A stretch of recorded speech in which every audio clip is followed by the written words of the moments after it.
sebagai penutup, bonus terakhir. Biasakan kalau Anda buang air kecil, saudara, jangan berdiri, apalagi buang air besar. Buang air besar berdiri sih kelewatan, saudara. Saya cerita buang air kecil. Kenapa saya cerita buang air kecil?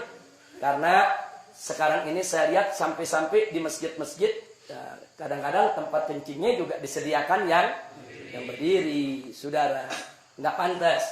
Apalagi ini di negeri Islam. Ini Indonesia ini mayoritas umat Islam. Mestinya tempat-tempat buang air kecil itu, saudara, disediakan ruang-ruang supaya orang bisa buang air kecil dalam posisi jongkok. Perhatikan cara jongkoknya. Perhatikan cara jongkoknya. Perhatikan, sengaja ini saya tarik biar kelihatan kakinya. Perhatikan cara jongkoknya. Jadi kalau kita baca kitab Kifayatul Akhyar sampai cara jongkok diajari. Sudah. Nah, cara jongkoknya itu perhatikan. Jadi ini kiri, ini kaki. Jadi kita punya paha, ini pantat kita, ini diri di atas kaki kiri. Ini tegakkan. Begini cara buang air kecil. Seperti ini.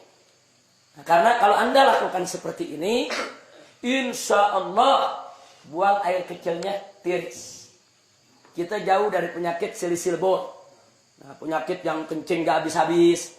Sebab kalau Anda tidak tiris, ya perasaan kalau kita jongkok aja biasa, kencing, selesai. Saudara, nah begitu selesai, kita ambil wudhu dan lain sebagainya. Tanpa terasa, kadang-kadang air kencing masih keluar. Ngetesnya gampang. Cara ngetesnya, Anda kencing jongkok biasa. Nah, setelah jongkok biasa selesai, Anda cebok, istinja, Anda keringkan, Anda taruh kapas. Tes saja atau taruh tisu. Nah, taruh tisu, Anda pakai celana dalam, taruh tisu, tutup aja dengan tisu. Habis itu Anda wudhu, apa segala macam, Anda mau sholat, buka lagi. Lihat tisunya, ada tetesan air keluar lagi. Itu kalau kita mau ngetes, bener gak ini keluar lagi? Jadi kalau orang yang buang air kecilnya tidak tiris, akan keluar lagi. Nah, maka itu supaya tidak keluar lagi, perhatikan, ini seperti ini akan tiris. Seperti ini. Nah, setelah seperti ini buang air kecil, kita bungkukan sedikit. Nah, kita bungkukan sedikit. Nah, boleh sekali-sekali kalau masih berasa ada, kita tukar posisi. Nah, sekarang kita di kanan, kiri yang tegak. Tapi ini bukan posisi utama, bukan. Posisi utama yang tadi. Posisi utama yang tadi. Ini cuma untuk menggoyang kita punya kantung kencing. Supaya kantung kencing kita ini kegoyang. Digoyang begini. Balik lagi. Nah, tapi ini yang utama. Ini kalau begini kita kencing, insya Allah tiris. Tidak akan tersisa lagi. Kira-kira jelas tidak? Ditambah lagi dengan jari kita tekan bagian bawah sebelum bagian dubur di bawah ada. Kalau kita tekan keluar lagi itu cairan. Tekan sedikit. Nah, yang ketiga istibra. Apa istibra? Dehem-nya bukan dehem dengan tenggorokan, bukan dehem dengan suara dada, dehem dengan perut. Perut. Jangan pakai dada. Enggak.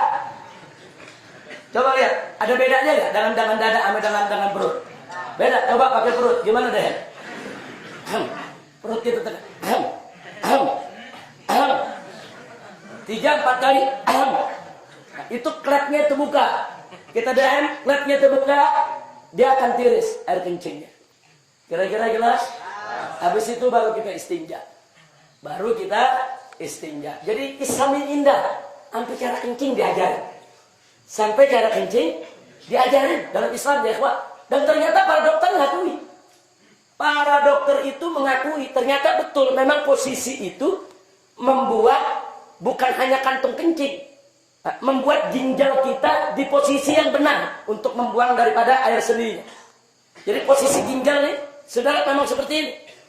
Dia jadi seimbang posisinya kalau begini. Ginjal kanan, ginjal kiri. Saudara, memang posisinya begini.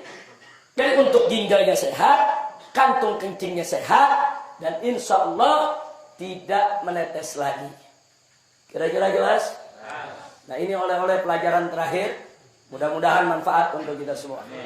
Amin ya rabbal alamin. Tolong diamalkan, dijalankan supaya sholat kita bisa lebih tertib lagi. Tapi ingat, saya ini membahasnya cuma sangat singkat sekali. Nah, belajar lagi sama guru-guru kita. Tanya kita punya guru, tanya kita punya ustadz, tanya kita punya habib. Dengan kitab-kitab yang mereka baca, bagaimana tata cara sholat, bagaimana rukun sholat, bagaimana tata cara wudhu, apa itu hal-hal yang najis, apa itu hal yang membatalkan daripada wudhu kita. Pelajari. Sebab kalau Anda tidak tahu bagaimana cara bersuci, bagaimana sholatnya bisa benar? Itu pintu. Sholat tidak sah kalau bersucinya nggak beres. Pelajari dulu bagaimana cara bersuci, bagaimana cara sholat. Jangan sampai kita tidak tahu. Sampai di sini jelas? Alhamdulillahirabbil alamin. Saya pikir cukup.